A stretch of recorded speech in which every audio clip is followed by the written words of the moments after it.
you very much. When it comes to finances, we've all been told that there are some pretty strict rules that you must stick by, but some say rules are made to be broken.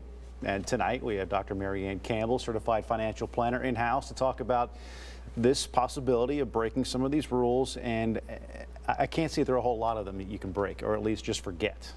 Well, Tracy sent me a list of 8 rules, and of are these 8 rules that Tracy would like to break? No, she just thought it was interesting, and I thought it was quite interesting because supposedly the person was a financial writer.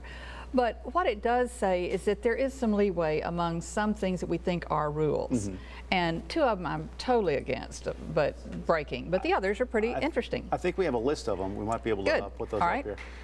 Don't raid your retirement account. All right. You need to consider that pretty sacred. However, there are times when you really need some quick cash, and a lot of people don't realize that you can take your money out for 60 days, as not 61, not 60 and a half, but 60 days. You can do anything you want to with it as long as you get it back into that account, that same account. Okay, the same amount of money. The same amount of money that you took out. And so you have an interest-free loan for 20 days from your retirement account. So you can rate it if you're disciplined and you know why you're doing it and you do put it back. Okay, that's interesting. Your money. Number 2? Okay, don't walk away from your mortgage. Well, Fannie Mae has changed some of the rules so that you can walk away, and within 2 years, you can reestablish your credit. Really, this is like completely walking away from your mortgage altogether. That's right. A lot of people just say, oh, just don't do it at all costs. But you should look into the pros and the cons of that, because sometimes you can walk away, rent for 2 years, and get back into a home within 2 years, because you could be saving during that time. Interesting. And these things too, if you're considering any of this, talk to a financial planner such as yourself. Absolutely. Talk to someone you trust in the family, at your bank, your credit union, wherever you trust somebody, your teachers, etc. Of course, your teachers at UCA particularly. Absolutely. Okay. Let's take a look at number 3. Okay. Don't use the credit cards. Well, this writer said don't use credit cards to pay for a life you can't afford. Well, I don't think you ever break that one, because if you can't afford it, you're really going to pay later on in stress and everything else. But what her point is, I think, that you can do emergencies on a credit card if you really work out a way to pay it back. And that's important, because you have got to pay that back. Right.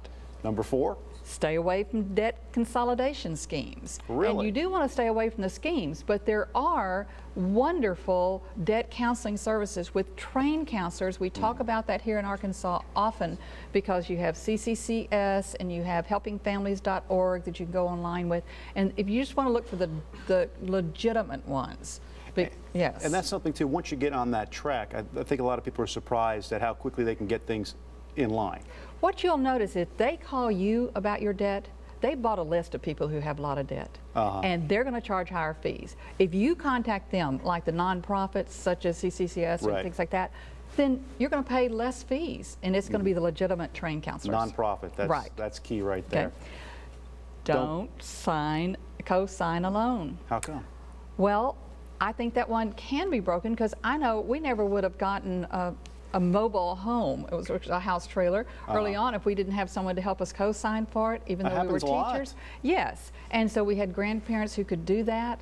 And the thing is that you have to just be willing to pay back the loan if somebody does default on it. Right. So you have to think about it. Even one of our presidents, Thomas Jefferson, died poor at his death because he co-signed a loan for a nephew. And then there was a drought, and he couldn't pay off. So yeah, if you're co-signing it, there's a whole lot more than just helping someone get the loan. You've got to be able to pay that loan back. Payday loans. We've done a lot of stories on payday lenders. I'm so proud of the leadership in Arkansas that did away with payday loans. So we can just skip that one for our viewers, because it's something that we don't have to worry about, because they are expensive. So predatory too. They're very predatory. They were. So I'm proud of the group that did that. And then don't expect to finance your retirement with a reverse mortgage.